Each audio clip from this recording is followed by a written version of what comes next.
Imagine upgrading every single piece of hardware in your computer. You install the fastest, most cutting-edge processor on the Yeah, market. you max out the RAM. Exactly. You drop in a top-tier graphics card, and from the outside, the machine just looks like an absolute powerhouse. Oh, totally. But when you hit the power button, you realize you've left a corrupted, decade-old operating system running the whole thing. Yeah, that's not going to end well. No, it's not. The hardware wants to fly, but the All software is just dragging it down, creating, glitches, bottlenecks, system crashes. And today, we are taking a deep dive into a nation that did exactly that, but on a massive macroeconomic scale. That is honestly the perfect framework for what we are unpacking today. We're looking at Colombia's macroeconomic transformation over the last half-century. It's quite the story. It really is. It is a story of a country that fundamentally upgraded its physical and human hardware at this blistering pace. But, well, it's currently colliding with the limitations of its institutional operating system. And to explore this, we're giving you, the listener, a very specific, highly targeted mission for this deep dive. Right. Get ready. Imagine you are a top-tier presentation designer. You've just been hired for a high-stakes, career-defining project. You've been handed this massive stack of sources. Raw, unformatted CSV files, World Bank data sets, UN population prospects, global governance indicators. It's a mountain of data. Exactly. Yeah. And your brief is to build a masterclass, 15-page academic presentation titled Colombia's Transformation and Challenges, a deep assessment based on multidimensional macro data. But the constraints you've been given for this project are brutal. This is not your standard corporate deck. No, definitely not. First off, the background must be pure white. We're talking Yeah. hex code FFFFFFF, pure unforgiving white. Wow. Okay. Yeah. And second, your color palette is entirely restricted to Morandi tones or cool grays. So think desaturated gray blues, muted gray greens, maybe, a dark brick red for a single critical accent. So no flashy highlights. None. There is an absolute ban on neon or highly saturated colors. And finally, every single visual must be 100% flat, 2D design. Meaning no 3D charts, right? Exactly. No 3D charts, no drop shadows. Every drop of ink has to represent a pure data point. Okay, let's unpack this. Because to a lot of people, a purely flat, desaturated, pure white presentation sounds like a visual straitjacket. Why are we stripping away all the design flair? Because the numbers we are about to plot are inherently dramatic. The data we're looking at tells a story of tectonic societal shifts, leapfrog economic booms, and, like you mentioned, severe institutional paralysis. It's intense stuff. Very. And when your data is this violent and this profound, adding 3D shadows or bright neon colors, it actually cheapens the message. It distracts. Right. It makes it look like a sales pitch. Exactly. By using a clinical, objective visual environment, you force the audience to confront the stark, unvarnished reality of the macroeconomic mechanisms at play. The calm before the statistical storm. So you're looking at your pure white canvas for slide 1, the cover design. And you've got to set the tone immediately. Right. The brief asks for a minimalist infographic right in the center. Just 3 flat, smooth, 2D curves that slowly intertwine with one another. No axes, no numbers yet. Just 3 threads representing the economy, society, and the environment. And placing those 3 intertwining threads on the very first slide, that is a deliberate analytical choice. It establishes the core thesis of the entire deep dive. Which is? That you cannot analyze a nation's economic rise without simultaneously measuring the demographic shifts in its society. And you cannot celebrate that economic engine without calculating the environmental toll it extracts. That makes a lot of sense. Yeah, in the past, macroeconomic analyses would often isolate these factors. They'd show a chart of GDP growth, declare victory, and just ignore the rest. Right. Sweep the pollution under the rug. Exactly. By visually weaving them together immediately, you are declaring that we are examining a complex, interdependent system. An action in one curve inevitably causes a reaction in the other too. Which sets up the rules of engagement perfectly for the executive summary on slide 2. Visually, you're transitioning to a flat 4-quadrant matrix. Just clean, thin lines dividing the canvas into 4 equal spaces. Keeping it very clean. Yeah. Quadrant 1 is macroeconomy. Quadrant 2 is society and human capital. Quadrant 3 is environmental cost. And Quadrant 4 is national governance. This matrix is your blueprint. The central narrative you are presenting here is that Colombia experienced a massive, undeniable period of economic expansion fueled by a distinct demographic dividend. Their human capital just skyrocketed. It did. But, and this is the crucial pivot, while the economy and society were accelerating, environmental sustainability took a massive hit, and national governance, specifically the rule of law and anti-corruption, well, it remained entirely stagnant. It makes me think of an analogy. Imagine those four quadrants are the four tires of a high-performance vehicle. Oh, I like this. Right. So the front two tires, the macroeconomy and human capital, are fully inflated, gripping the asphalt, and the engine is roaring. But the back two tires, the environment and governance, are completely flat. They're just dragging along. Exactly, sparking against the pavement. If the front tires keep accelerating while the back tires stay flat, isn't the car going to spin out? That asymmetrical development is the exact tension the data proves. The machinery of wealth creation has vastly outpaced the machinery of state regulation and ecological preservation. It's a dangerous imbalance. Very. You're setting up a visual balance on the slide, but the numbers we are about to dive into will show just how deeply unbalanced the reality is on the ground. So you've set the stakes with the matrix. Now on slide 3, you need to prove the economic acceleration. You're taking your audience into quadrant 1. Time for the hard numbers. Right. Your next visual focuses on the raw growth. It's a classic 2D line chart tracking GDP per capita. You're using a sharp, dark gray line, and your instructions are to use a dashed circle to mark the exact years where GDP per capita broke the $4,000 threshold and then the $6,000 threshold. And we need to be very precise about the data sourcing here. We are looking at GDP per capita in constant 2015 US dollars. Why that specific metric? Well, what's fascinating here is how using constant pricing completely strips away the noise of inflation and currency devaluation. If you look at current dollars, the line is chaotic, heavily influenced by global oil prices and localized inflation spikes. It hides the real story. Exactly. But constant 2015 dollars give us the brutal truth about actual purchasing power and true productivity gains. The data shows this metric climbing from a historical low of around $1,961 and effectively tripling, pushing past that $6,000 mark. Let's translate that from a spreadsheet to the street level. Tripling real purchasing power isn't just a slightly better economy. I mean, it's a fundamental phase shift for a family.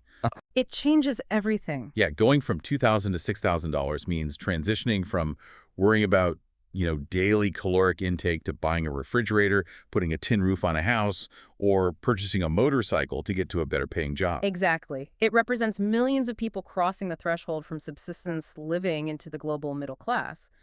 But your annotation instructions also require you to draw a stark downward arrow. Right, highlighting a massive economic shock where growth hit negative territory, specifically a drop of negative 7.1%. A purely flat, unshaded arrow pointing down. You don't need drop shadows when the economic reality of a 7% contraction is already that devastating. So true. Because annual growth peaked at over 7.6% during the boom years, but it was incredibly volatile.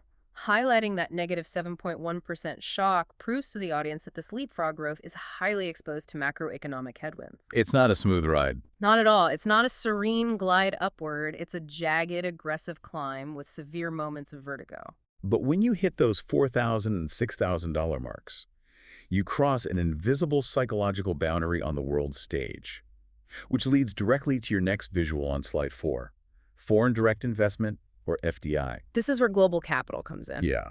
You're building a smooth area chart, filling the space under the curve with a very light, desaturated gray-blue to look like a rising tide.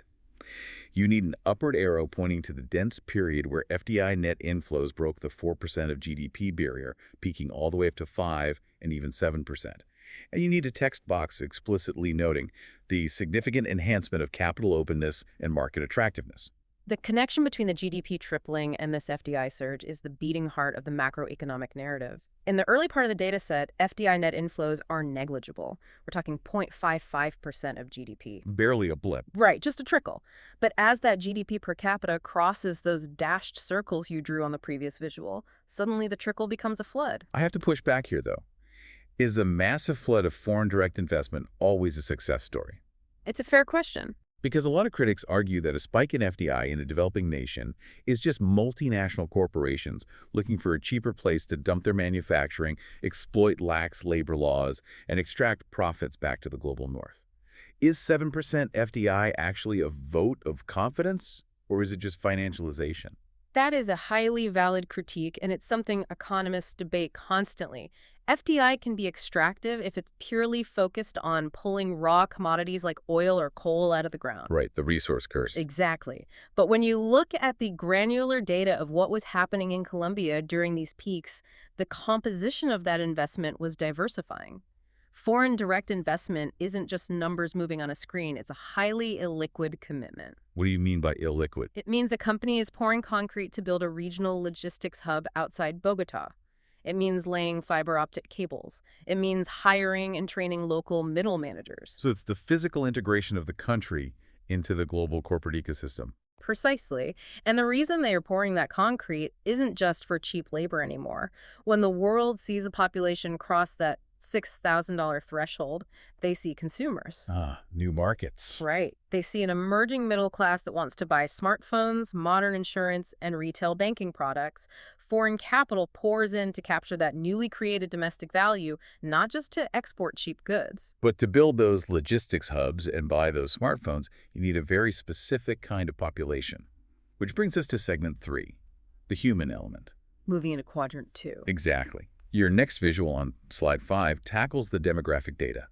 You are building a flat, stacked area chart using a deep gray, a light gray, and a white gray to contrast different age groups. It's all about contrasting the working age versus dependence. Right. And your instructions are to use horizontal arrows and double brackets to frame a specific chunk of the timeline. You have to label it the golden window of demographic dividend, marking the exact period where the working age population exceeds 65%. To understand the power of this metric, we have to look at the UN population prospects data and understand a concept called the dependency ratio.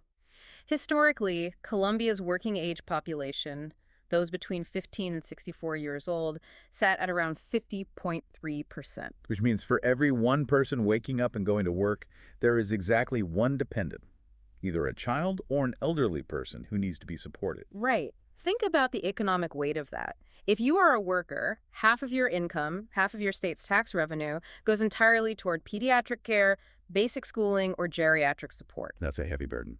It is incredibly difficult to build savings or invest in infrastructure when your dependency ratio is that high. But then a monumental shift occurs. Due to earlier public health improvements, infant mortality drops. So families don't feel the need to have as many kids. Exactly. They realize they don't need to have 5 or 6 children to ensure 2 survive to adulthood. Birth rates rapidly stabilize. And suddenly, you get this massive bulge in the population graph. That generation grows up and moves into their prime productive years, while the generation behind them is much smaller. Yes. The working age population steadily climbs until it hits an astonishing peak of 69.9%. Just shy of 70% of the entire country is of working age. I always think of this demographic dividend like a massive, solid-fuel rocket booster attached to the side of a nation's economy. That's a great visual. The catch is, it only fires once in a nation's history. You suddenly have a historical maximum of people producing wealth, paying income taxes, and consuming goods, combined with a historical minimum of dependence. It's a window of pure, unadulterated economic leverage. And that rocket booster explains the FDI surge. The labor force is suddenly abundant. Furthermore, because families have fewer children, female labor force participation often skyrockets during this window because women are no longer spending their entire 20s and 30s in continuous childcare. It's a total transformation of societal productivity. Absolutely, but we have to look at where this labor force is physically locating itself to understand the economic engine. Which gives you a fascinating design challenge for slide 6. Urban reshaping and rural contraction. You need to build a dual-axis line chart. Your primary axis tracks the population of the largest city, Bogota, and that line looks like a relentless ascending staircase. It just keeps going up. Yeah. And your secondary axis tracks the rural population growth rate. This line starts high, slopes downward, and eventually crosses below the zero line. Your instructions demand that you place a stark red circle exactly at the point where that rural growth line crosses zero. The physical reality behind this chart is staggering. Bogota explodes from a historical baseline of 1.26 million people to over 11 million. It becomes a true megacity. 11 million. Wow. Yeah. Concurrently, the rural population growth rate, which was once a healthy 1.22%, slides continuously until it hits negative 0.21%. The countryside is literally contracting. So why the red circle? Why is that specific zero crossing point so critical that you need to draw the audience's eye directly to it? because that red circle represents a permanent structural transformation of the nation. In economics, there is a concept called the Lewis turning point, named after Sir Arthur Lewis, who won the Nobel Prize for his work in development economics. Okay, what's the theory? He proposed a dual sector model. You start with a subsistence agricultural sector that has a massive surplus of labor. Basically, there are too many people working on the farms, so their marginal productivity is basically zero. Meaning, if 5 people leave the farm and move to the city, the farm still produces the exact same amount of crops because those 5 people were just surpluses anyway. Correct. So this surplus labor moves to the city to work in the new capitalist industrial sector, the factories built by that FDI we talked about. Because there is an endless supply of this surplus rural labor coming into the city, factory owners can keep wages extremely low. Supply and demand. Right. The urban economy booms, profits soar, but wages stay flat. Until they run out of surplus labor. Precisely.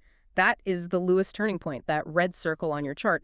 When the rural population growth actually goes negative, it means the surplus has been fully absorbed by the urban centers. The well has run dry. The endless supply of cheap labor dries up. Once you cross that line, if factory owners want to hire more workers, they actually have to start raising wages to compete for them. Okay, let's unpack this, because that is a massive paradigm shift. Crossing that red circle means the era of competing on the global stage purely through dirt-cheap labor is officially over. Yes, it forces an economy to evolve. You can no longer just build textile sweatshops. You have to start investing in automation, higher-end manufacturing, and a service-based knowledge economy. It's evolve or die. Exactly. It explains the economic boom, but as we'll see later, jamming 11 million people into a single urban basin creates massive, terrifying new pressure points on the environment and infrastructure. You're setting up the dominoes perfectly. We have the capital, we have the people, and they have physically relocated to the megacities. But if the Lewis turning point means you can't rely on cheap manual labor anymore, a modern economy doesn't just need bodies. It needs brains. It needs human capital. Exactly. That takes us to segment 4, the mind and body. We are still in quadrant 2. Go. Your next visual on slide 7 covers basic education and gender parity. You're using horizontal bar charts to compare male and female education metrics, and the brief asks you to design a small, flat, minimalist icon of a balance scale to place next to the key data points. The educational metrics in this dataset represent one of the most unambiguous triumphs in the entire presentation. Primary school graduation rates climbed from severe historical deficits to stabilize near 100%. That's huge. It is. In fact, due to overage enrollment, which is older individuals who missed out as children going back to get their basic education, the gross graduation rate sometimes mathematically exceeds 100%. But the truly vital statistic is the youth female literacy rate, which hit an incredible 99%. Here's where it gets really interesting. You aren't just showing high numbers on this slide. You are showing absolute parity. When you look at the Gender Parity Index, or GPI, for youth literacy, the data shows it locking in at 1.0 to 1.01. That's a perfect balance. Right. That means absolute statistical equality between young men and young women at the foundational educational level. How does a developing nation actually achieve that? Because getting to 70% literacy is one thing, but closing that final gap to 99% across rural and urban divides is incredibly difficult. It requires a massive democratization of state resources. It means the government isn't just building schools in the wealthy neighborhoods of Bogota, they are deploying teachers to the mountainous rural regions. It takes real logistical effort. And financial incentives. It requires conditional cash transfer programs, where the state literally pays low-income parents a stipend, but only on the condition that they keep their daughters in school instead of pulling them out to work in the fields or do domestic labor. Oh, that's brilliant. Yeah. That balance scale icon on your slide represents a fundamental shift in how the society values its female citizens. But basic literacy isn't enough to satisfy the demands of that 7% FTI, right? Multinational companies aren't investing billions just because your workforce can read a manual. You need advanced skills. You need specialists. Which brings us to your next visual on slide 8, higher education expansion. You're building a minimalist scatter trend graph. It should look clean, dispersed, but clearly moving up and to the right. And you need an upward dashed arrow marking the specific zone where higher education attainment literally doubled. If you track the population aged 25 and older, the percentage of women holding at least a bachelor's degree or equivalent grew from around 9.4% to over 17.9%, and the men show a nearly identical synchronized growth curve. So they essentially doubled the amount of college graduates in the workforce in a single generation. And this links directly back to our discussion on the Lewis turning point. Foreign capital in the 21st century knows that automation makes cheap manual labor increasingly irrelevant. Right, machines can do the heavy lifting now. Exactly. What FDI is looking for is that 17.9% with degrees. They need civil engineers, forensic accountants, middle managers, and software developers. The knowledge workers. Yes. This doubling of higher education attainment is the intellectual reserve required for industrial upgrading. If they hadn't doubled this metric, the economic boom would have hit a brick wall the moment the cheap labor ran out. Okay, so the mind is sharp, the education system is delivering. What about the body? Your next visual on slide 9 focuses on public health and disease control. You're building another scatter plot with a smooth trend line connecting the dots. Another 2D flat design. Exactly. Your design instruction here is to draw a clean circle around the point on the curve where treatment success breaks the 80% mark. The specific metric we are tracking here is tuberculosis, or TB, treatment success, which rose from around 71% to stabilize in the 80 to 82% range. Now, I know what a lot of listeners might be thinking. Why are we using tuberculosis data in a high-stakes macroeconomic presentation? Why not use life expectancy or GDP spent on healthcare or infant mortality? Yeah, TB feels incredibly specific, almost too clinical for a deck about the macroeconomy. It seems that way until you understand what treating tuberculosis actually requires on a logistical level.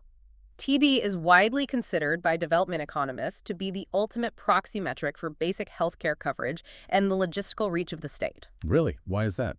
Because you cannot just hand someone a bottle of pills for TB and send them home. If they stop taking the pills as soon as they feel better, which is what people naturally do, the bacteria mutates, and you get multi-drug-resistant TB, which is a nightmare. Oh, wow. So how do you treat it effectively? You have to use a protocol called DOTS, Directly Observed Treatment, short course. It means a healthcare worker has to physically sit with the patient and watch them swallow their medication every single day or multiple times a week over a sustained period of 6 to 9 months. That's well. So treating one patient requires a massive, sustained logistical effort. Now multiply that across a nation. If a country is hitting an 80% plus success rate in TB treatment, it proves an entire ecosystem of invisible infrastructure is highly functional. Because you need the clinics. Exactly. It means there are physical, accessible clinics in both the megacities and the rural outposts. It means the pharmaceutical supply chains for antibiotics are secure, refrigerated, and uncorrupted. You need staff, too. Right. It means thousands of nurses and community health workers are being trained, deployed, and paid consistently by the state. Hitting that 80% mark isn't just a medical victory. It is absolute, undeniable proof of functional state capacity at the ground level. That is a brilliant translation of a clinical data point into a macroeconomic insight. It proves the software of the state is functioning in the healthcare sector. So, to recap the narrative you've built so far, we have soaring wealth, a massive influx of foreign capital, a golden demographic window, a historic migration to the cities, complete gender parity in basic education, a doubling of the college-educated workforce, and a healthcare system capable of executing multi-month logistical interventions. Sounds pretty perfect. If you stop the presentation here, you've painted a utopian success story. But you can't stop here, because every action in that complex, intertwined system we showed on the cover slide has an equal and opposite reaction. Right. And that brings us to segment 5, the ecological price tag. We are entering quadrant 3 of your matrix. And this visual on slide 10 is going to hit the audience hard. It's titled The Surge in Total Greenhouse Gases. This is where the Morandi colors really work for us. Oh, absolutely. Visually, you are building a line chart, but you're adding a dark gray shadow beneath the line to give it a sense of crushing weight. And you need a stark, dramatic upward arrow piercing right through the curve, pointing aggressively toward the top of the slide. The text box at the tip of the arrow simply reads, emissions almost tripled. The dataset reveals that total CO2 emissions, specifically excluding LULUCF, skyrocketed from 28.8 megatons to 78.7 megatons. Let's define that acronym before we move on. What is LULUCF, and why are we explicitly excluding it from the data? LULUCF stands for Land Use Change, and Forestry. In developing nations, especially those with massive rainforests like Colombia, carbon emissions can fluctuate wildly based on deforestation rates, agricultural burning, or reforestation efforts. So it's noisy data. Very. If you include LULUCF, it can heavily skew the data, making it look like emissions are dropping just because a forest grew back, or spiking just because of a wildfire. By explicitly excluding it, we are isolating the true industrial and consumption-based carbon footprint of the nation. We are measuring the exact cost of the economic boom. And as a designer, I have to point out the extreme tension you are creating on this slide. The brief insists on these calm, muted Morandi colors. We're using desaturated gray blues and soft whites to make this presentation look clinical and academic. But the data we are plotting here is violently aggressive. It's a massive shock. Tripling a nation's industrial carbon footprint in a few decades is a massive shock to the ecosystem. And that visual tension is precisely what makes the slide effective. If you used bright red neon colors and warning signs, it would look like alarmist activist propaganda. People tune that out. They do. By presenting this violent data in a calm, flat design, you present it as an undeniable mathematical consequence. The economic boom we spent the last 20 minutes celebrating has a massive ecological price tag. Wealth creation requires energy, and in this phase of a nation's development, energy means carbon. Which begs the obvious question. Where is all that new carbon coming from? You answer that on slide 11, deconstructing the emissions. You are going to build a flat stacked bar chart. But here's a crucial design instruction.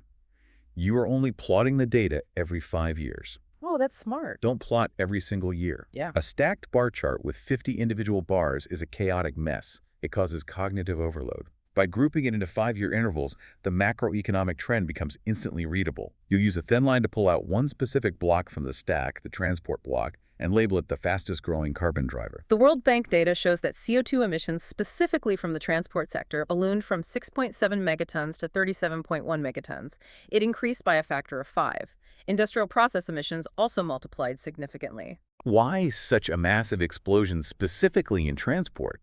I mean, 37 megatons is a staggering amount of exhaust. Remember the red circle on the population graph? The Lewis turning point, the urban explosion. Yeah. Bogota hitting 11 million people. Exactly. When you move 10 million people from localized subsistence agriculture into a massive urban basin, the logistical demands of keeping them alive multiply exponentially. You aren't just moving people, you are moving the food they eat from the countryside into the city every single day. You're moving building materials, too. Right. You are moving the concrete and steel required to build their apartments. And crucially, as that GDP per capita crosses the $6,000 mark, you have a massive surge in private vehicle ownership. A family that used to walk or take a local bus suddenly buys 2 motorcycles or a used car. So you have this explosion of private vehicles combined with an endless fleet of commercial trucking required to supply a megacity. Yes. And geographically, a city like Bogota sits on a high-altitude plateau. When millions of combustion engines are running simultaneously, the smog and particulate matter become a severe public health crisis. The transport emissions aren't an anomaly. They are the direct, unavoidable physical result of the urbanization and the rising middle class you highlighted in the first 2 quadrants. It's all connected. The threads are intertwined, just like the cover slide promised. But surely a modernizing economy has some clean energy, right? That brings us to slide 12, the fragile energy balance. You are going to use a 2D flat donut chart. It's like a pie chart, but with the center cut out so it looks cleaner and more modern. Love a donut chart. You need to heavily highlight one specific slice of the donut, hydroelectric power. And right next to it, you're going to place a minimalist warning symbol, a small triangle with an exclamation point in a muted red, and a text box warning about extreme climate vulnerability. If you just glance at the raw percentage on this chart, Colombia's energy grid looks like a green utopia.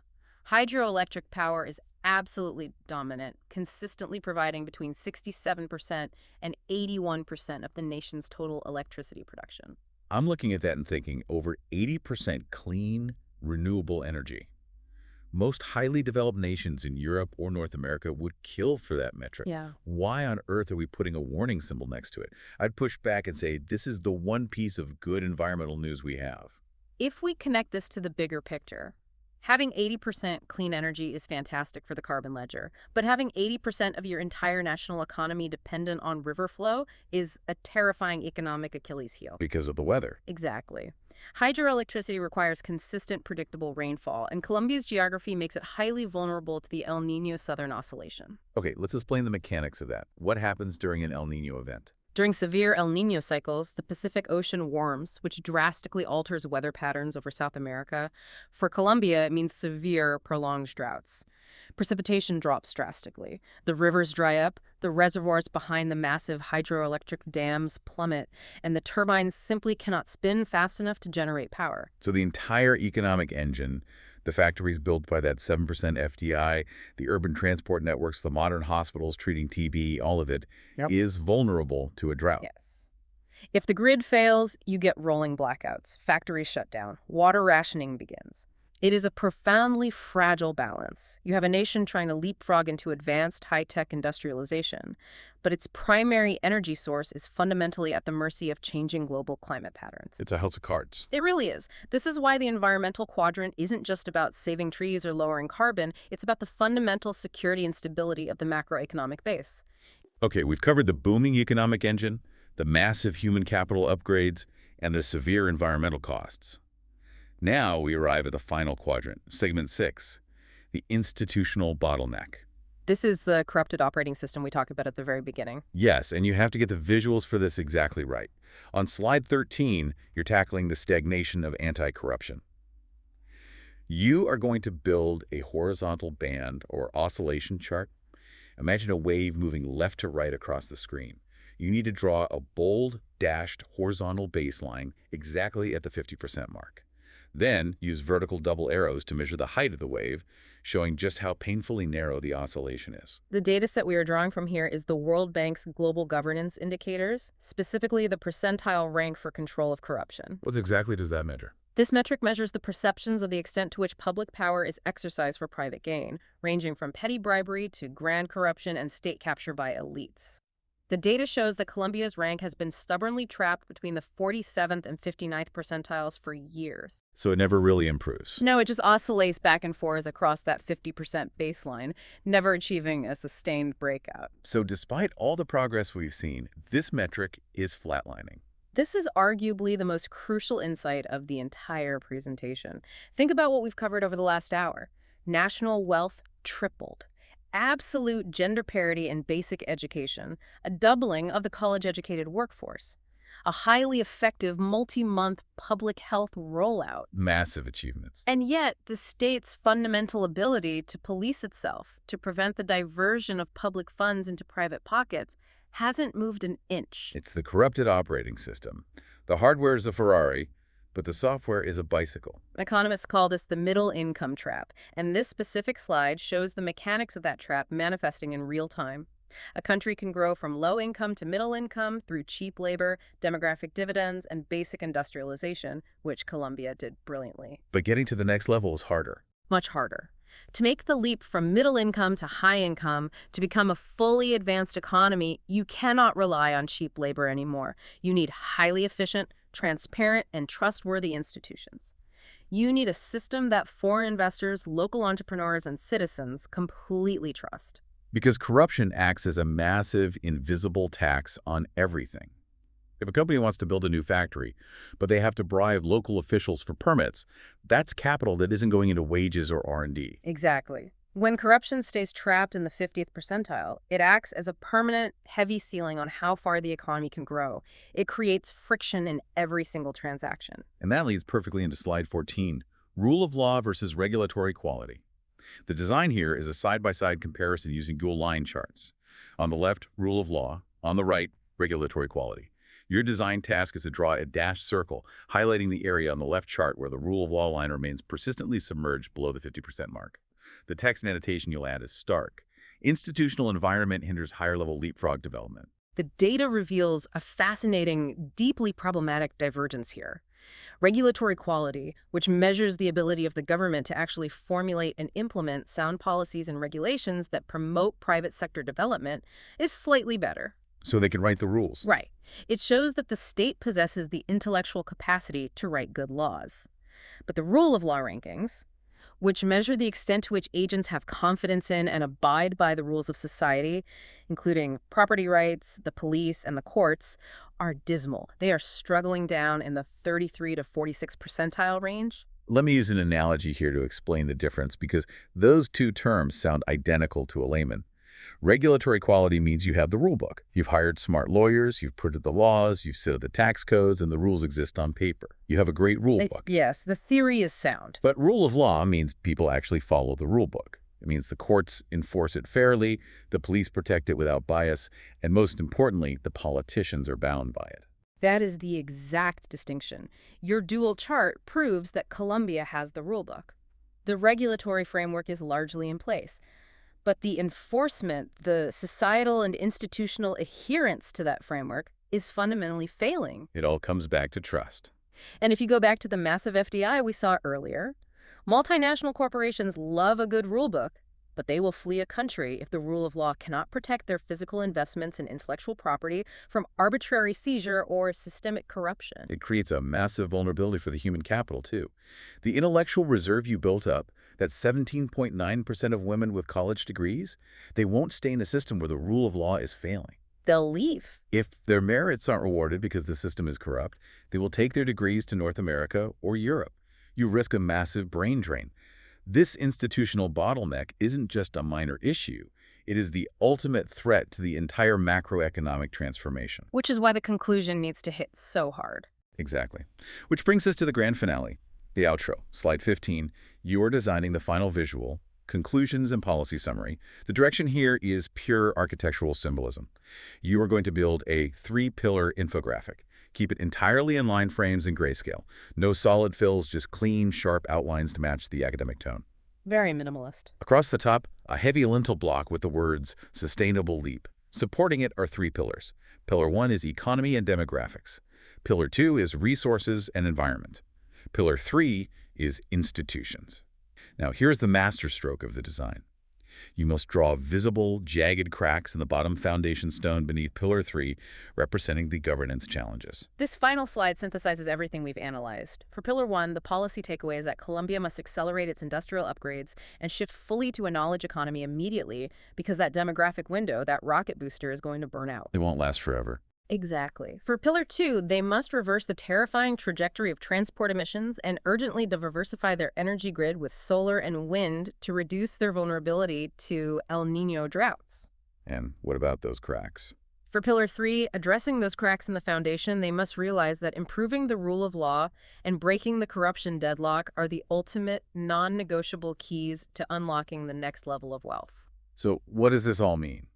It means the data is not just a historical record. It is a very clear, very urgent roadmap for the future. You've taken your audience on a journey from a soaring economic engine down into the deep structural cracks of the nation's institutional foundation. And as you wrap up this presentation, there is one final provocative thought you should leave lingering in the minds of your audience. Lay it on us. We spent a lot of time talking about the demographic dividend, that golden window of a massive working-age population with very few dependents. But that window has a firm biological expiration date. Populations inevitably age. The millions of prime-age workers fueling the economy today are the retirees of tomorrow. Right, the dependency ratio will flip back. Exactly. This raises a critical question. What happens to a society when its population inevitably ages out of the golden window, but the cracks in the institutional foundation, the weak rule of law, and the systemic corruption haven't been repaired? That's a scary thought. If a country grows old before it grows rich, does the wealth created during the boom simply evaporate, or does it calcify into deep, permanent inequality? That is a heavy, lingering question, perfectly suited for the stark, white, Morandi-toned presentation you just built. Yeah. You have the macroeconomic data, you understand the mechanisms behind the numbers, and you have a flawless narrative. We wish you the absolute best of luck in delivering this incredible, data-driven deep dive. Take these tools, build those visuals, and go blow their minds.